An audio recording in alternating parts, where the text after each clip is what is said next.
Welcome. My name's Kathy A, and today I thought I'd share with you my recipe for cranberry sauce. And this is a special recipe. It's not your basic sugar water and cranberries bubbled for 30 minutes, one and done. We've added a few other ingredients to make it just a little bit special.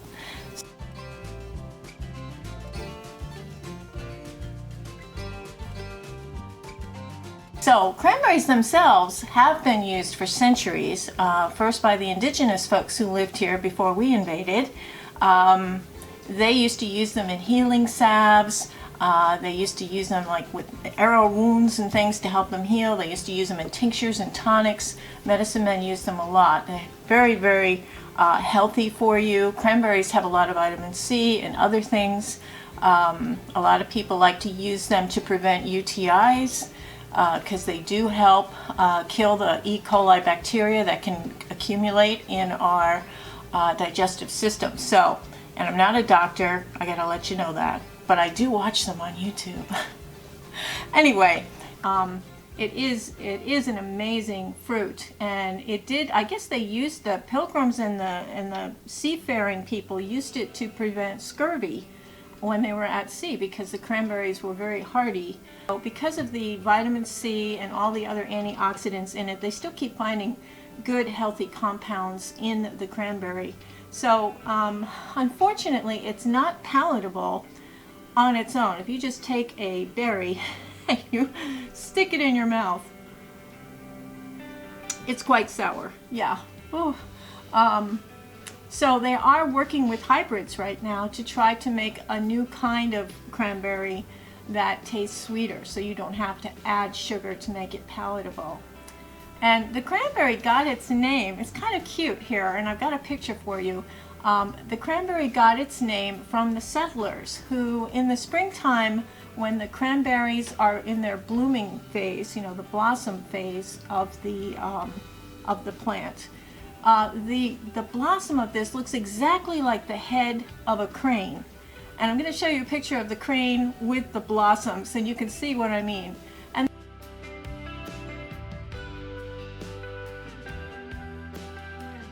they call them, because of this, they called them cranberries. And then this over time has been changed to cranberries. Cranberries have they basically have very finicky growing conditions that they work with. And in Massachusetts, along the shoreline, near Plymouth, they had vines and vines of these berries, and they grew just wild. So these things grow in sand and clay, and they would wrap them into like bush units, and they would have like a little swimming pool around them, like 3-4 feet deep, just to reach the top of the vines. Now these would be empty of water until harvest time. Now when the berries started to grow on these vines, they needed to be harvested, and it's very prickly bushes. And so they used to use, to harvest them, they used to use these combs, berry combs they're called. And it looks like a box, and the bottom part of the box looks like it has hair comb tines. And they would comb this through, and it would get through all those gnarly little branches and everything and pull the berries off of their stems, and they would collect in the box part. Here's a picture of one.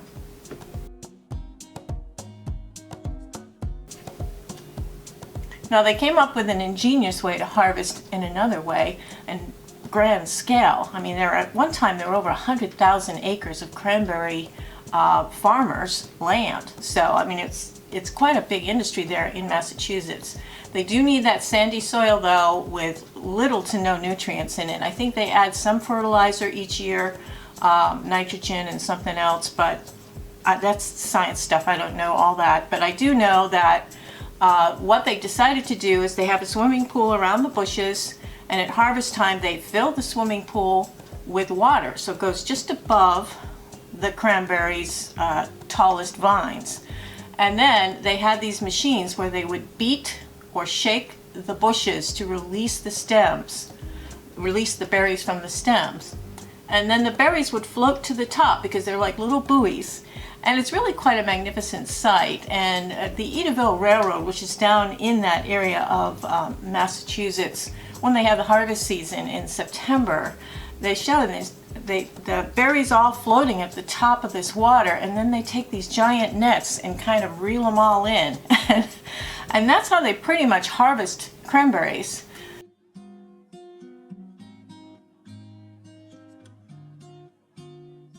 So now the Indians had their own special word for it. I'm not going to attempt pronunciation, but I'll write it here.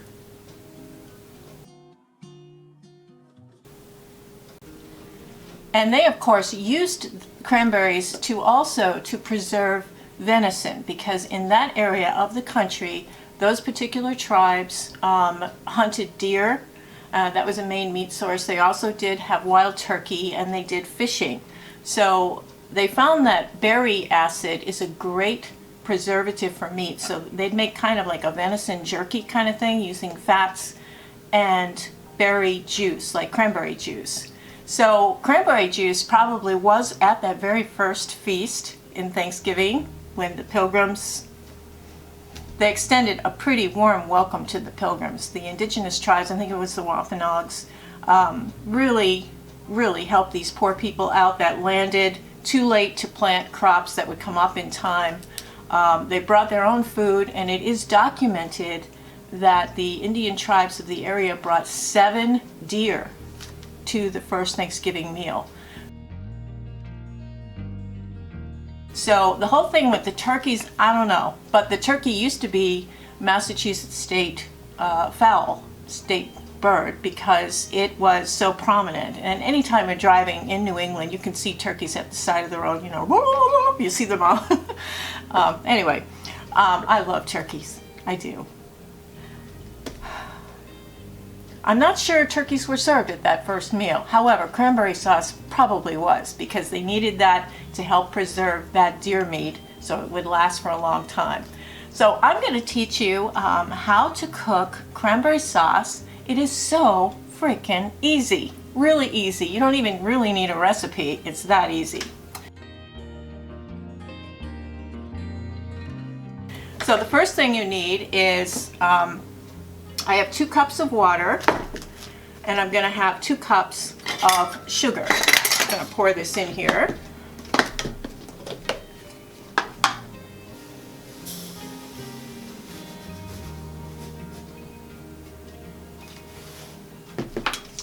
That's my two cups of sugar, 2 cups of water, and then 2 packages of cranberries. You can actually just use that, and you know, it'll be done.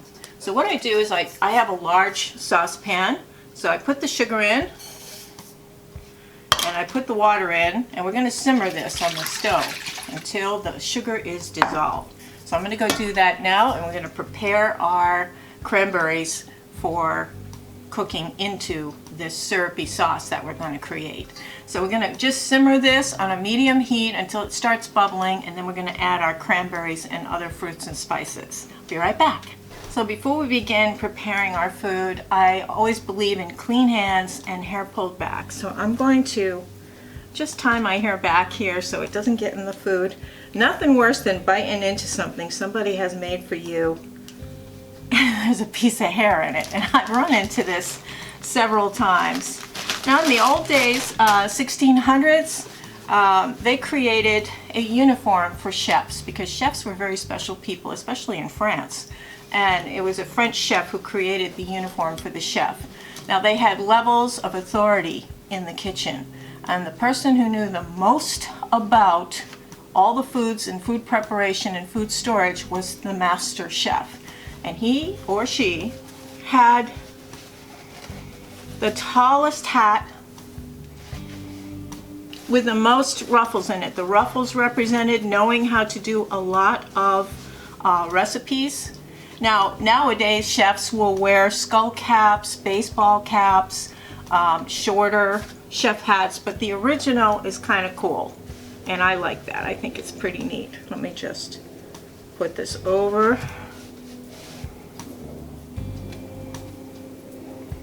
All right. Okay, I have clean hands, So now these cranberries come in a pack of 12-ounce packages, and they are pre-washed, and let's see how many there are. It looks like there's about 3 cups here in a 12-ounce. Yeah, it looks to be about 3 cups. So if you're into the measures, it's about 3 to 3.5 cups of cranberries. Now I put them in a colander, and the first thing I like to do is I like to look them over and pull out any little pieces of stem that might be on them, and also if any of them are smushed or look like they have, you know, gone past, or they're really wrinkly.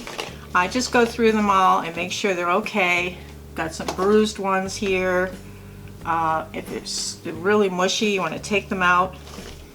So just go through them and just lightly check that they're okay. Got a few of them in here that are problem children. And you know, also you want to just, you know, sometimes there's little stems on them. They're better and better each year about removing the stems when they harvest. But I like to just double check because I don't like to bite into a stem when I'm eating my cranberry sauce. All right, so that's the first one. And now we're going to use the second bag. You can 1/2 this recipe if you like. I make more because I can. And when you're canning things, you tend to use a little bit more of a bulk amount. So this is the Ocean Spray ones. It doesn't matter what brand it is. These people are kind of a unit of several different farmers. Right now I think there's about 40 to 50,000 acres of property that's used for cranberry harvest in Massachusetts at this time. It's a little bit less than it used to be. So again, I'm just going to go through and pull out the bad guys and look for stems. That was okay. All right, so we have our cranberries here, and you can either put them in a colander and rinse them off, but I like to rinse them off anyway. Not only because I don't trust that they did it when they prepackaged, but I had my gnarly hands in here and I like to rinse them off. I really like to be a hygienic chef. So I'm going to rinse them off by running them under water, putting them in here, and I'll be right back. And now we're going to add some other fruit to the mix. I like to add a little bit. These are little mandarin oranges, and just maybe a 1/4 cup of them. I'm going to chop them down though, so they're just a little bit smaller in size. Make sure they're drained. Any fruit that you use, make sure it's drained. And you know, just chop it down so it's just smaller than the cranberries. And I like using the canned mandarin oranges. I think it adds a little bit of nice little citrus flavor to the berries. So I'm just going to chop those up and stick them in there. Now I also use 1 Bosc pear. You can use any kind of pear you want, but I basically peel it. I'm peeling it, and I'm going to chop it up and dice it up into little pieces and add it to this mix here. Just 1 pear. And I have my little waste bucket over here. And these are washed, of course. Okay.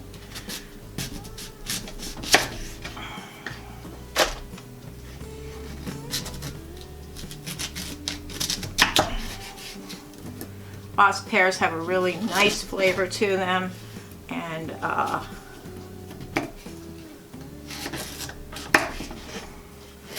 you can slice them up, take out the seeds, and then put them in.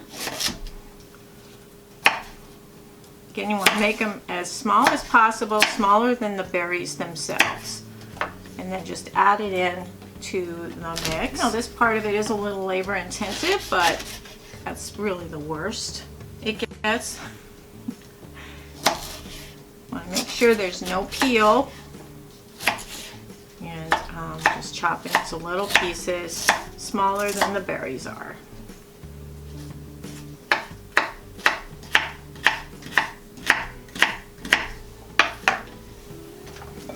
Okay, also we're going to 1 apple, and I like Macintosh, but you can use any kind of apple you have around. I'm going to do the same thing. I'm going to peel it, and we're going to chop it up. Used to be an old thing, if you could take the peel off an apple in one go and throw the peel over your head while you're thinking about who your dream spouse will be, it would form the letter of the first name of your beau. That is not an intent of mine at this time, so I'm just going to leave that off. Alright, I'm going to do the same thing here. We're just going to cut our apple, core it, and dice it.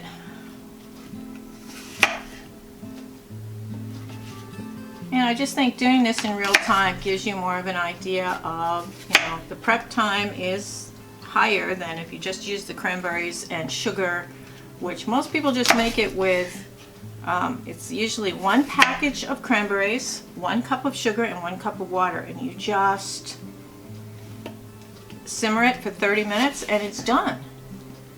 But I like it fancy. I'm a little extra. Okay, so now we're just going to cut the apple up into little pieces.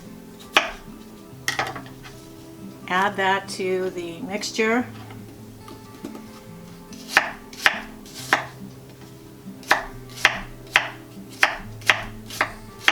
No rhyme or reason, just so that they're smaller than the berries or about the same size as the berries.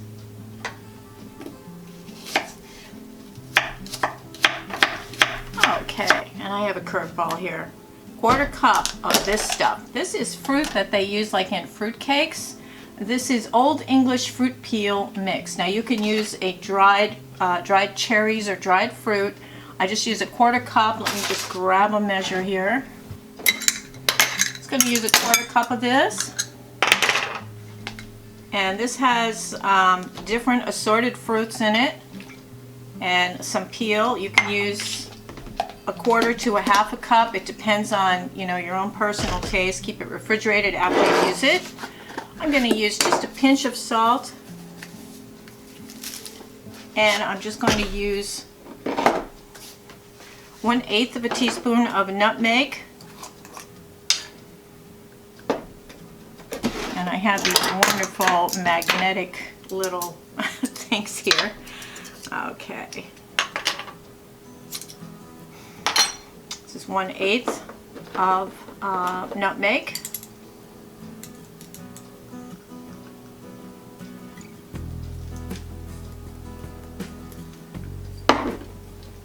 Just going to sprinkle that over the top. And we're going to use a 1/2 teaspoon of cinnamon.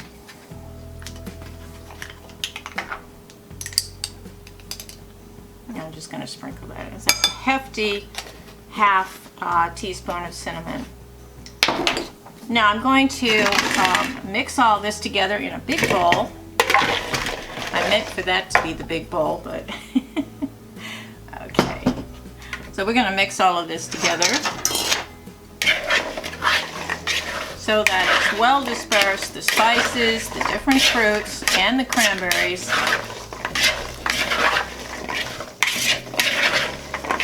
Our food preparation portion of this is done. Now we're going to just stick these into the boiling, simmering water syrup that we're creating on the stove, and I'll be right back with you. All right, so we're basically creating, by dissolving that sugar in the water, we're basically creating a simple syrup. So we're going to add our cranberries to this. Ready?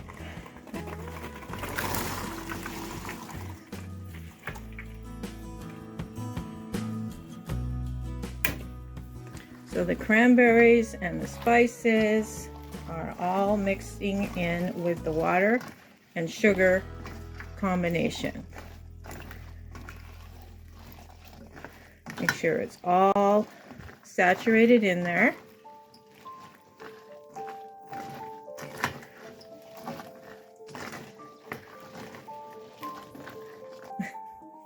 Now we're going to set our timer for 30 minutes.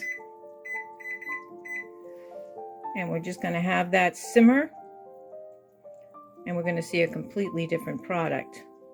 So we'll be back in 30 minutes so we can see the difference.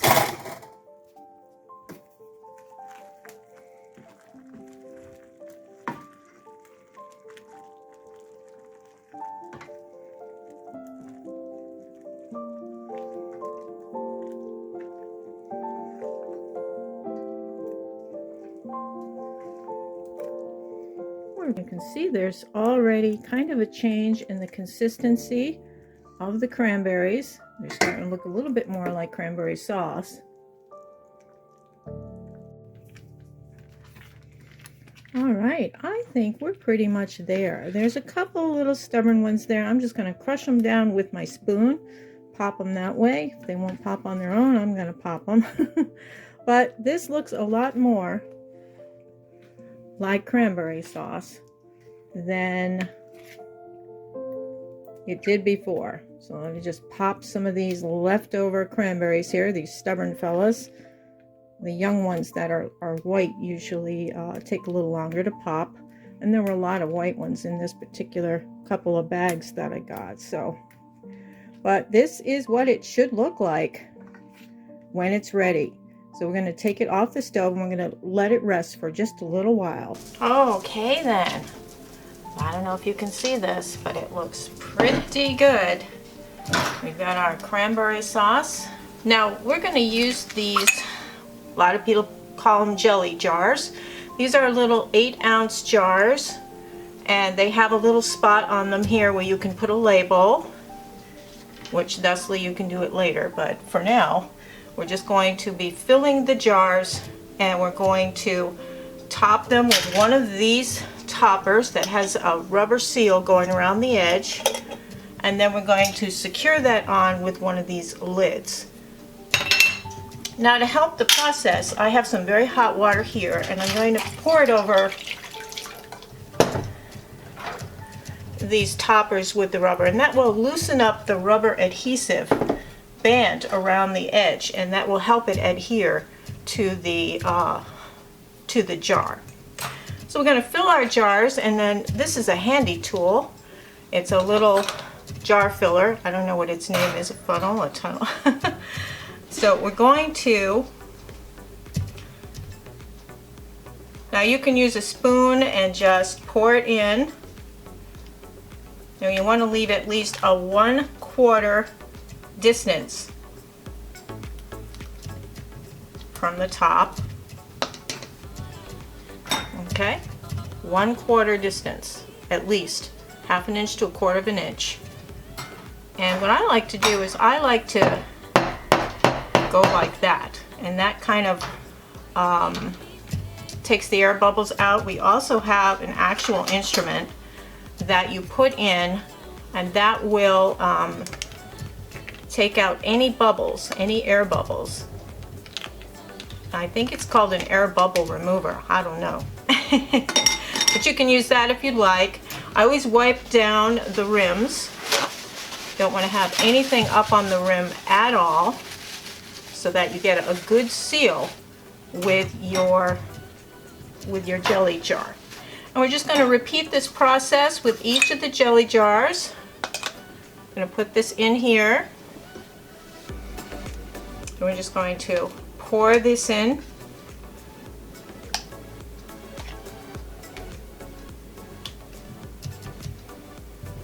Leaving at least 1/2 inch from the top. And we're going to wipe the top off so that there's nothing, especially along the rim, to keep that from sealing when we give it the water bath. So I'm just going to repeat this process for all the jars until I don't have any more stuff to fill in them. Try to do it without the thing. You're going to wind up getting a lot of stuff around the edge, which is not cool.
And the sooner you can clean the rims, the easier it will be to make sure they are clean for the topping process.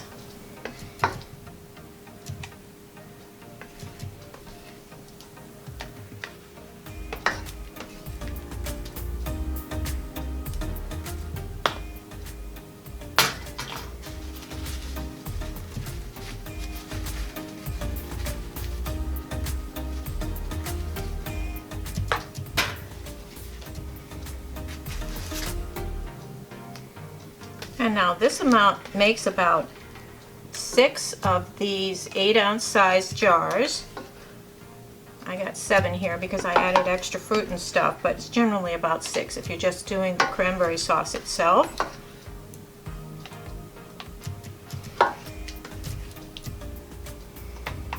But you can do 7 if you add all that other fruit in, so it's pretty good.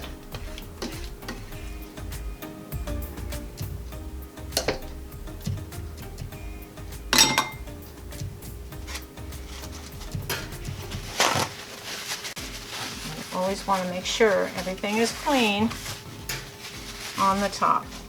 Okay, so we've got 7 jars of cranberry sauce. I'm just going to take each one and I'm going to go like this to settle any air bubbles out.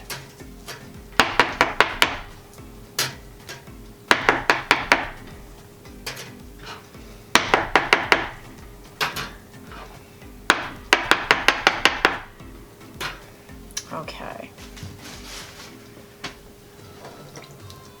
Now the next process is to take this warmed sealer cap and put it right over the top and take a lid, and we're just going to secure it on there, not too tight but just finger tight, and that'll be ready to go in our water bath.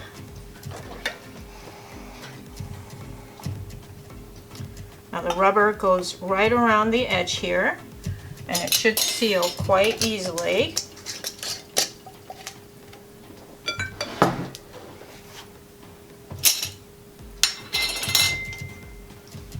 And it's just important that you don't have any jam stuck on that rim.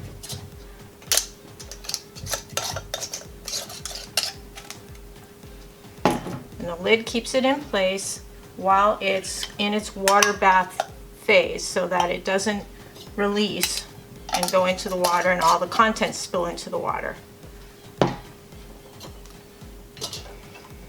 It's pretty cool. It's pretty easy.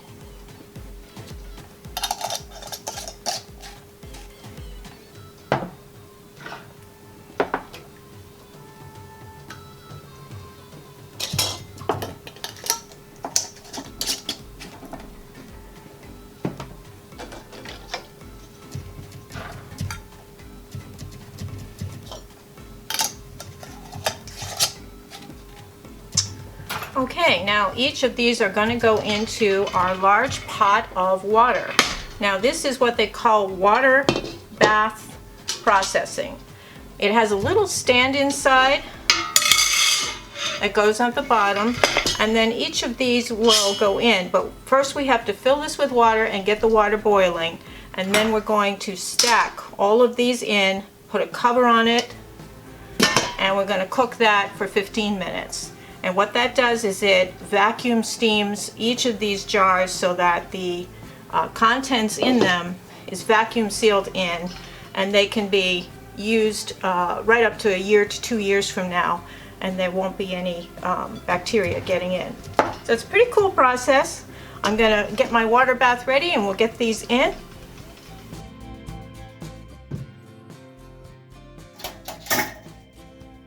Okay, once you've got your water boiling, you're just going to grab each one of these and you're going to stick it in the water.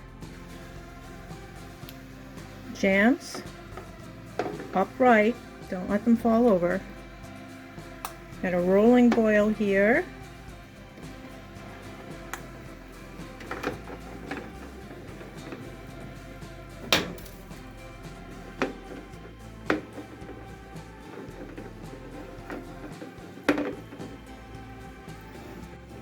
Okay, and that fit all 7 of them quite nicely, actually.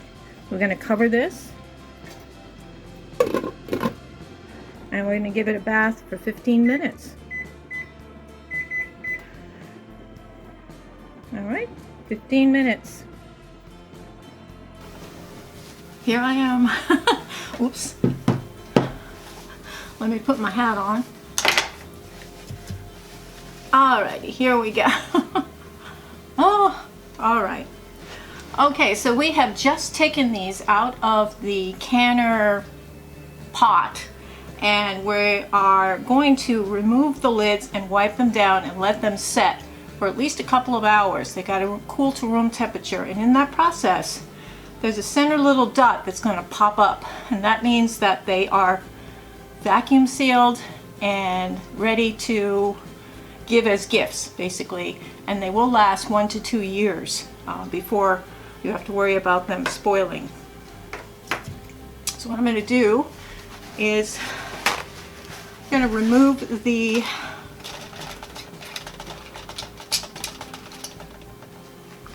those lids, wipe this down, and with a towel I'm just going to lift this up, stick it here to cool. Now a lot of canners will leave their canned goods without the round lid around the edge, but I don't like to do that. I like to decorate.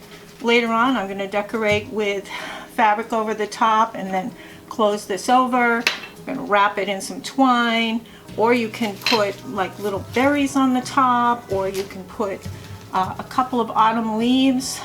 There's just, you know, endless things. Now the front of this has a space where you can put a label, which we'll do when it's cooled down. But I just put cranberry, spiced cranberry on there. And on the top, they give you labels for the top as well. And you can write the year, or, you know, to Davy or whatever on the top. And that will go on the top or on the very bottom of the jelly jar. So again, the recipe that I just gave you, that we just did, makes 7 jars. And that's because there's extra fruit in there. Usually it's only about 6. So I'm just going to take it here, very carefully remove the lid,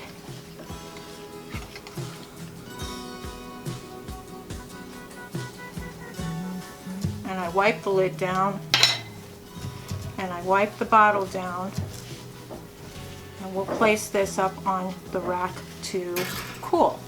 And I like to keep my distance from each other so they can cool down, because they need to cool down before you can do anything else with them. Now they're perfectly preserved, just like the jams and jellies you get in the grocery store. But it's kind of a neat process. It's very easy. Seems much more high-tech than it is. And people have been doing this for thousands of years. So it's a pretty easy process. Now what you're checking for while you're taking these lids off is if any of the tops, the sealed tops, are unsealed. If they are unsealed, you're going to have to put them back in there and seal them again. So you want to check just to make sure they're all sealed and they're on there. Now the lids probably loosen themselves in the bath process, the hot bath process. So they are going to be a lot looser than when you put them on.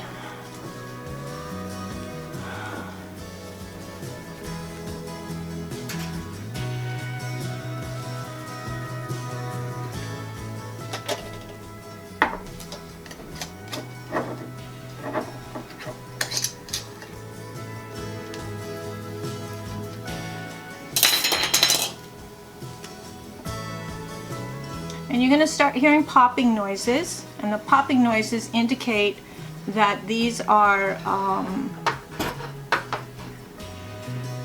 sealed. They're vacuum sealed. It's a good sign when you see the little pop on the top. That's a good sign.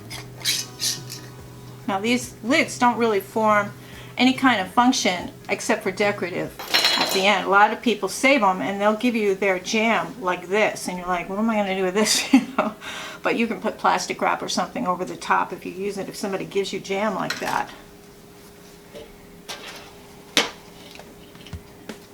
So far they look pretty good.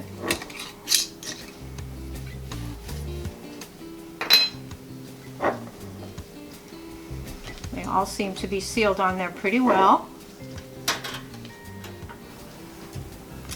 And we're going to let those set for a couple of hours, and we will come back and we will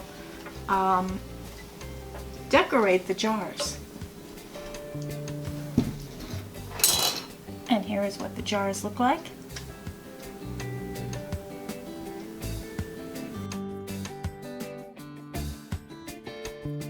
Ran some errands and this cooled off, and so I just want to show you.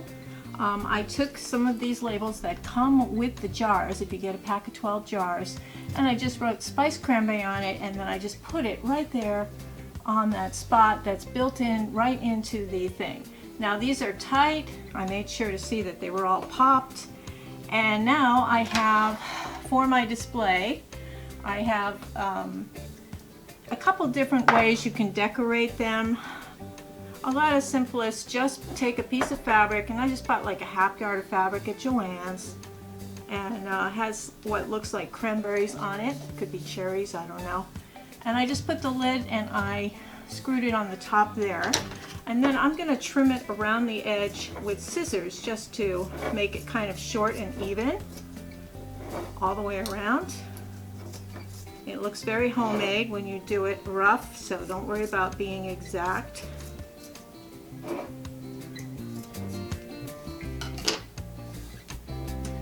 So this is one way that you can decorate the jar, and then you can just give it this way to the people.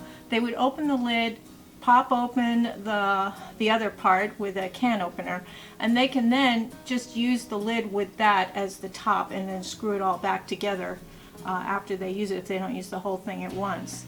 But I like to add like a little bit of pizzazz to it. So I have different color leaves that I use for the tops if it's Thanksgiving, and you could just use something simple like double-sided tape, or you can use hot glue. I just put a piece of double-sided tape on the back of one of these leaves. I stick it right on there, put it on the top. This is a really nice presentation. Now if you really want to take it to another level, I bought these at Dollar Tree. They look like cranberries. So you can actually put some of these, put a couple of these underneath them. These are the double-sided tapes.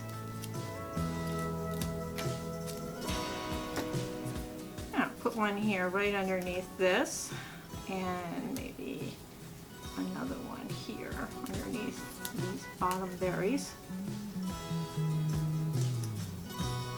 Peel off the back, and I'm going to stick these to the leaf. You know, there's something interesting about cranberries that you may or may not know. There we go. Just stick that on there. And we have cranberries. How many cranberries do you think it takes to make 1 gallon of cranberry juice? 4,400 cranberries to make 1 gallon of juice. So if you go into the store and you see a gallon, it says 100% juice, have a look at that label, because cranberry juice is just part of that. They have apple juice and pear juice and all kinds of other stuff in there with the cranberry juice. It's not, there's probably maybe a third of it is cranberry juice and the rest is filler juices. So I think I'm going to put a leaf on this last one. The ones with the berries are very fancy, but I think I prefer the leaves on their own.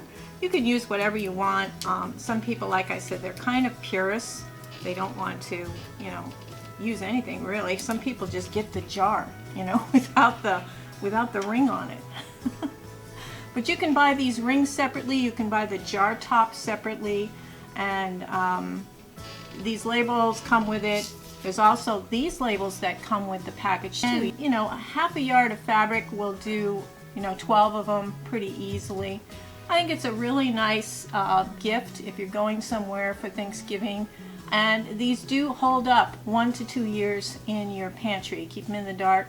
After you open them, refrigerate them, they're good for a week. after you open them. So I hope you all enjoy your Thanksgiving, and I hope this has been helpful for you. Oh, my hat. Whoops. Oh. Toodles.